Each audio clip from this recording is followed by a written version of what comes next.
Hey, what's going on everybody? Azallea here, bringing you guys my Melodious deck profile for the November 2015 ban list, post Breakers of Shadow. So first of all, we play 3 copies of Aria the Melodious Diva. Now, Aria is the main card of your deck. You definitely want to play 3. Her effect is that while the special summon card is on the field, Melodious monsters you control cannot be targeted by card effects or be destroyed by battle. So definitely a really strong card. You want to be playing 3 of them, and you're probably going to be having her out 90% of the games that you play, and the games that you do have her out, she's going to stay out for maybe 70-80% of the duel. So definitely run 3 of her. Next, I play 1 copy of Elegy the Melodious Diva. So her effect is special summon Melodious monsters you control cannot be destroyed by card effects. And she also boosts all fairy type monsters by 300 attack. So basically with Aria and Elegy here, you have a lock on the field where your monsters can't be destroyed by battle, by card effects, or be targeted. And for most decks, that is just game over. They can't get over this unless they have blanket negation like Skill Drain or Ice Beast Zero Fine, or if they have maybe Ignister or Tiramisu or something that can spin it back without targeting. Alright, so moving on, we play 3 copies of Soprano, the Melodious Songstress. So Soprano is the fusion monster of this deck. She allows us to fuse, is what I mean. So her second effect is that if you special summon her, you can target 1 Melodious monster in your graveyard and add it back to your hand. She's one of the few cards that allows us to go plus in this deck. And she opens up a lot of good combos and plays. So definitely be running 3 of her. Level 4 as well, so you can be making rank 4 plays if you find the desire to do so. Next, we run 2 copies of Cannon, the Melodious Diva. So Cannon, her effect is kind of useless, but you know, she can target once per turn. She can target 1 Melodious monster you control and change its battle position. Normally, you won't be using that effect unless you just happen to normal summon her. You poke and then you use her effect to change her defense position, because she conflicts with Aria, because Aria doesn't allow either player to target, so you can't target your own monsters as well. But you play 2 of her. I like that because you can recover her with Soprano. She makes really good rank 4 plays, and she's just another quick body on the field for some quick damage if you need that. Moving on, we play 3 copies of Sonata, the Melodious Diva. Now, Sonata is a weird card in this deck because she is a level 3. But that level does come handy later on. I'll explain that when I get to the spells. But basically, you can special summon her from your hand unlimited amount of times. Unlike Cannon, you can only special summon Cannon from your hand once using her effect. And Sonata gives all fairy type monsters we control 500 attack and defense. So when you have Aria and Elegy out, drawing to Sonata is really helpful for getting over big monsters, because that's what this deck has problems with. Next, we play 1 copy of Tam Tam, the Melodious Diva. Tam Tam is our Polymerization Searcher. So when you special summon this monster while you control another Melodious monster, you can add 1 Polymerization from your deck or graveyard to your hand, which is really nice because you can't always rely on Soprano for your fusion summons. Especially now with Solemn Notice and other effect negation, where they can destroy your Soprano and just stop your plays. So being able to search Polymerization, use Polymerization to bypass, Magic Spectre Tempest and stuff like that is really helpful, especially against today's meta. So that's why I play 1 copy of her. Next, I play 1 copy of Sulpina, the Melodious Maestra. So what Sulpina does is once per turn, you can target 1 light fairy type monster in your graveyard, add it to your hand. Her restrictions don't really apply because we play all light monsters, but she's really good for recovering cards, and there's a quick combo that I can show you guys later if we have time that you can use with this and some of the fusion monsters you have. So yeah. Next, for our non-Melodious monsters, we play 2 copies of Summoner Monk. Pretty sure you all know what Summoner Monk does. You can discard 1 spell card and special summon 1 level 4 monster from your deck. Usually, if you don't open Aria, if you don't open a way to get Aria on the field and you have Summoner Monk in a spell, you're getting Aria on the field, because without Aria, you basically lose the duel. Okay, so 2 copies of Summoner Monk is really good. He can also summon Soprano and trigger her effect to get Sonata or Cannon back, and you can special summon those. You can make rank 4s or you can fuse. It's all up to you depending on the situation at hand. Alright, so next we play 2 copies of Effect Veiler. Now, Effect Veiler is really important in this deck because, as I said before, cards like Tiramisu, like Ignister, they can really ruin the deck and your lock, your established field, because it's really hard for us to recover when they get over our fields. So having this in your hand really stops those kinds of plays from going through, especially Trishula or something that can really devastate your card advantage, because this deck has problems generating advantage. So having this Veiler that can stop them and then gives you another turn to overcome their field and hopefully regain your advantage. Okay, so that's it for the monsters. Moving on, we're going to go for the spell cards. So for the spell cards, we play 3 copy of First Movement Solo. So First Movement Solo, if we control no monsters, you can special summon 1 level 4 or lower Melodious monster from your hand or your deck. Okay, and for the rest of the turn, we can't special summon anything else except Melodious monsters, which is fine, because most of the time you're going to be summoning Arya with this, and establish this your field first turn. This is like the best card to open with in this deck. Pretty self-explanatory. Next, we play 2 copies of Transmodify. This card is just absolutely amazing in this deck. So you can send 1 face-up monster you control to the graveyard and special summon from your deck 1 monster with the same type and attribute as the monster in the graveyard, but 1 level higher. Okay, and you can only activate this once per turn. So what you're normally going to do with this is you're going to send a Sonata to the graveyard. Here's Sonata. She's level 3, right? So you send her to the graveyard, and you'll special summon Soprano from your deck. So when you special summon Soprano, her effect activates, and you can add Sonata back to your hand and special summon her, right? And then you can fuse with both of these and fusion summon. So this is a really good combo. 2 cards right here. You just need Sonata and Transmodify, and you can go straight into a fusion summon. So basic combo for the deck. Another cool thing is with the fusion monsters, because both the fusion monsters are level 6s right now. So level 6 fusion monster right here. I'll get into the extra deck later, but with this, if you Transmodify the fusion monster, you're able to summon Sopina from your deck, right? Because she's a level 7, and using her effect, you can add back 1 of your monsters from your graveyard. If you add back Soprano, you can normal summon her and fuse again, if you so desire, into Bloom Diva, which is basically the win condition of the deck. Okay, so moving on, I play 3 copies of Polymerization. I used to only play 1, but ended up needing to bump this up to 3, just because it is so crucial to have your fusion monsters at the in this current meta. Even though they might not be as effective as other boss monsters, they are your win condition, they are your beat sticks, they're your way to attack over your opponent's stuff. 2 copies of Fusion Recovery.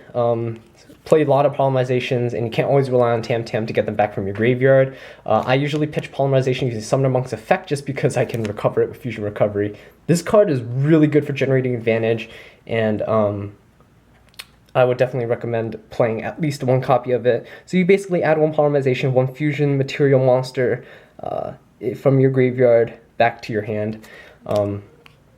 Really good card, really strong. Next, I play 2 copies of Defusion. This is a really cool card to use when you're pushing for game and OTKing. You have to target with this card, so you can't use it if you have Arya on the field. But normally you'd polymerization using Arya and some other monster you control, make Shiberta or Bloom Diva, and when you push in battle phase, you attack, right? Afterwards, you activate Defusion, you'd summon back the Arya and whatever monster that you used to fuse with, and you'd be able to attack for more damage. And Arya, since she's back on the field, allows you to reestablish your protection. So it's really good. If you use polymerization from the hand, use Elegy or something. Defusion allows you to special summon the Elegy back from the graveyard. Really good card, really for combos. Alright, next I play 2 copies of Mystical Space Typhoon. Obviously, spell trap removal is really strong. Destroy pendulum zones. You don't like back row as well. If you have first movement or something and they have back row, try to MST it, because if it's a bottomless, they can still destroy Arya with card effects. You don't really want your Arya to be gone, or else you're going to OTK next turn, and that's not what you want. Next, I play 1 copy of Soul Charge. Really self-explanatory. This is like the best card to top deck when they clear your field. Get Arya back. If you have enough life points, get back in Elegy, and you'll be able to get back into the game real quick from there. Stall out a couple turns, but hopefully you draw into some of your trap cards, which we'll be going into next. So that's it for the spells. This deck has a lot of trouble going up against Pepe's, but if you play your hand well, you might be able to overcome them. Ignister is a really powerful card. Speaking of powerful cards, we play 3 copies of Powerful Rebirth. Okay, Powerful Rebirth is a card that not a lot of people know about. So for this card, you activate it by targeting 1 level 4 or lower monster in your graveyard. You special summon it, and when you do, it gains 1 level, and it gains 100 attack and defense. So this card is really good, and it's better than Call of the Haunted in this deck, because when this card is destroyed, the monster stays on the field. Okay, when Call of the Haunted is like MST'd or something, the monster is attached to will also be destroyed. This card, if they blind MST this, you can chain this, get Arya back, and Arya gets to stay on the field. So they essentially just go -1 with those kinds of plays. This is a really strong card. Definitely recommend you play 3 of these in this deck. Okay, next we play 2 copies of Call of the Haunted. Call of the Haunted, I would try to cut this if I could, but we run Elegy and run Sopina, and we have a fusion monsters that are higher than level 4, so this allows us to get them back. And it's always nice to have some more revival in this deck, because if the opponent does get over your field and they're going to push for game or something, you can always, surprise, call the Haunted or Powerful Rebirth and stop their play in their tracks, because they can't get over an Arya through battle. Okay, so next, for defensive traps, we play 1 bottomless trap hole. Really self-explanatory. Stop the pendulum summons, stop the big threats from hitting the field, stop the Ignisters, banish them as well so they can't get them back. Really good card. And of course, last but not least, 1 Solemn Warning. Solemn Notice is also a good card in this deck if you want to replace a bottomless or something with it. Maybe a couple spells, but obviously I don't have those cards. They're really expensive. So Solemn Warning, it does the trick, and this is really good against pendulum summons, especially since you usually set this with like some Powerful Rebirth or MST or something. So if they try to pop your back row, hopefully they'll miss it, and you'll be able to chain this, Powerful Rebirths and stuff, gain your advantage, and negate their pendulum summon with this. So yeah, really devastating card for a lot of decks, Solemn Warning. So that's it for our traps. Gonna move on into the extra deck. Alright, so for the extra deck, we run a lot of staple rank 4s and a couple of specific rank 4s along with some fusion monsters. So to get us started, we play 1 copy of Abyss Dweller. This stops graveyard effects, Burning Abyss. This stops Cosmos, ships from floating. Really strong card overall. Rarely go into it though. I should more often, but yeah. Next we play Gaga Cowboy, finish games off. We have trouble finishing off games, so we need all the help that we can get. Next we play 1 Fairy Cheer Girl. Really good draw card, actually. If she can stay out for the second turn, the turn after she's initially summoned, you get an extra draw for her. So she's kind of a plus in that sense. But, if you need to cycle through cards really quick, if you open up, an Arya and a cannon or something, you can just make Fairy Cheer Girl, detach your Arya, and just draw. Hopefully you get something like Powerful Rebirth, Call the Haunted, but if not, it's fine. You can always try for a play next turn. Next we play 1 Bujinte Tsukiyomi. She's really good because you can just ditch some cards in your hand. If you draw into an Elegy, if you draw into a Sopina, you don't need to worry as much because you can just dump them with this card and draw 2 more cards. So it's kind of a win-win with this card, especially if you don't open up too many monsters. Next we play 1 Starlight Paladynamo. He floats into a draw, which is really nice for us. We need advantage, and he gets to target one monster and negate it. So it's kind of like a giant hand, but only on your turn. So it makes the attack 0, so you can get over any big threat. You know, Beals? What's a Beals? Not that anyone plays Beals anymore, but next we play one Karen Gorgon. Redirect some targets. You know, it's not that bad, especially for, you know, if your opponent makes Ignister. Most people don't know that Ignister's first effect to destroy a pendulum monster targets, so you can redirect a target to something else that they might need or something. You know, it's a situational card, but it's a really good defensive card. It's probably the only defensive card we can make first turn if you're not making Fairy Cheer Girl. Next we play one Diamond Direwolf. Really great to just pop some back row. A lot of people are playing Melodious and stuff like that now, so you know, if they don't negate your summon Diamond Direwolf first, pop the back row and then move on into your big push. Okay. Next we play one Castell, self-explanatory. You want to spin cards back into the deck, problem cards that we can't deal with, can't attack over, Castell it, and then usually your elegy can beat over any moderate threats that are left on the field. Next we play one 101. I still like 101. This is really good against some hero players, you know, that play Ab Zero or something. 101 it, its effect doesn't trigger. It's really great. Stealing monsters sometimes is really good too. Instead of sending it back, you don't want them to make another Ignister, you know, just by spinning it back with after you spin it back with Castell, you want to take it, make sure they don't have access to it. Any monster that's really important to them, you don't want them to have. 101 instead of Castell, really nice. Also, if you know they just searched like a bottomless or something, if they have like Rafelsia or something like that, you know they have played bottomless in a deck, make 101, right?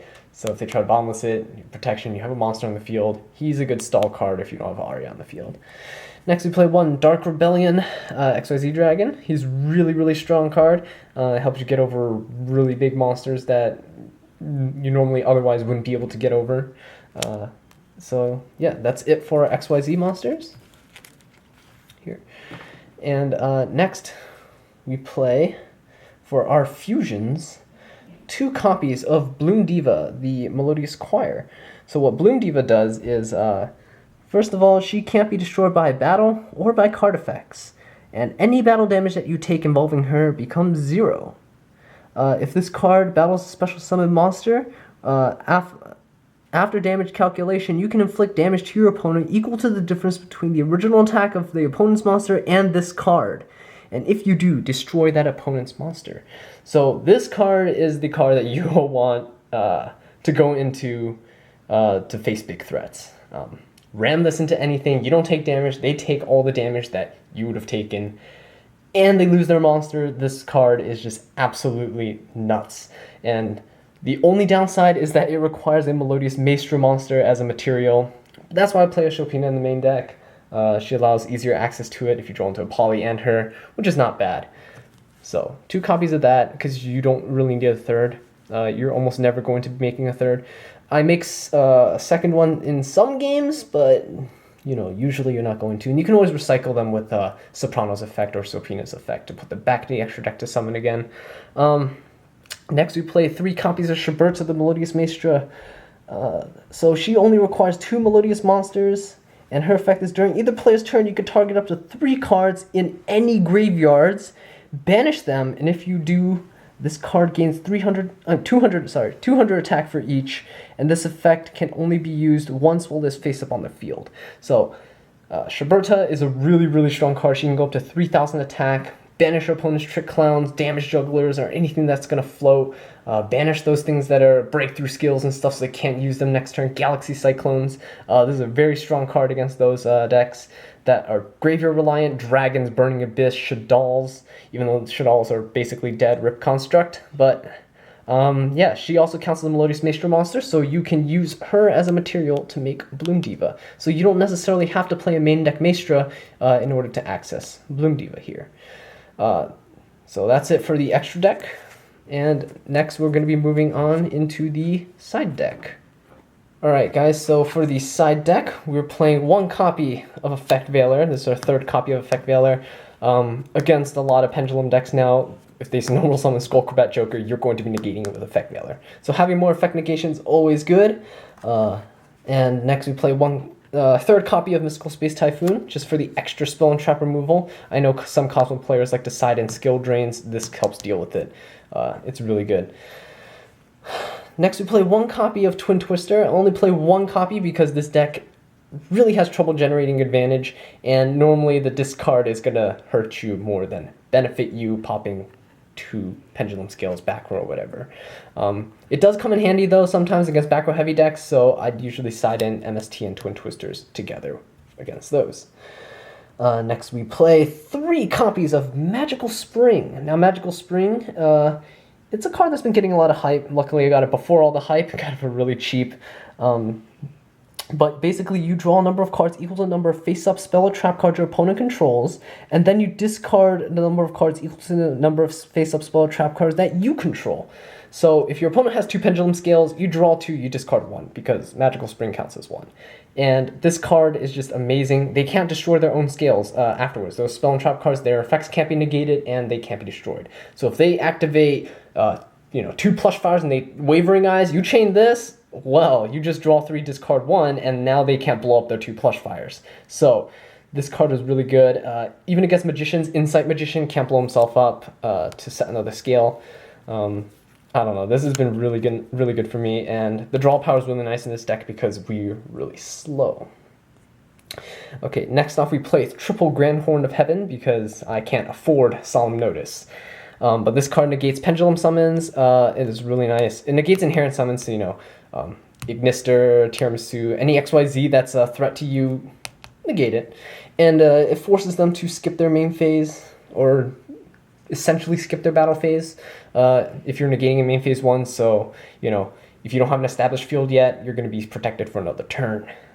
Next we play 2 copies of Imperial Iron Wall. While this card conflicts with Shiberta, it doesn't matter because it completely shuts down Cosmo decks. This is really strong against Cosmo, but oops, sorry about that. But I only play 2 copies because Cosmo normally don't have that good of a matchup against Melodious to begin with, since they can't get over Aria without like a Raigeki or something. Yeah, now they have Cosmojo, so, Imperial Iron Wall does help with that, but usually I side in more Spell and Trap hate to deal with the back row before going for a play or something like that. Okay, so next we play 2 copies of Rivalry of Warlords. This is really good against Pepes and Magicians, because a lot of the extra deck monsters are different types than the monsters in their main deck. Most of their monsters in their main deck are Spellcasters, so there are not many Spellcaster XYZs that they go into besides Trapeze. So this really limits their plays, and it essentially stops them from going to the extra deck. Lastly, I play 2 Gozen Match. Same thing, a lot of monsters in the extra deck have different attributes, and most of the monsters in their main decks are light monsters. So this shuts down a lot of plays. They can't go into Ignister, which is fire. They can't go into all those other crazy shenanigans that they usually do, set up their field with like King of the Fair Limps and stuff like that. So this really locks them out. And I play 2 Gozen Match instead of more copies of Rivalry of the Warlords, because Gozen Match can also shut down rogue decks that you go up against. It is really smart to play some Gozen Match. Shuts down a lot of decks like Gem Knights or something. Just some rogue decks that you're going to be playing up, might go up against. Gozen Match will shut them down. And that's it for the side deck. And yeah, that's it for the deck profile. Thanks everybody for watching. If you like this video, please give it a like, maybe hit the subscribe button. If you have any comments or suggestions for improving future videos, please leave your comments down below. Let me know what I can do to improve. And I'll see you guys next time. Take care.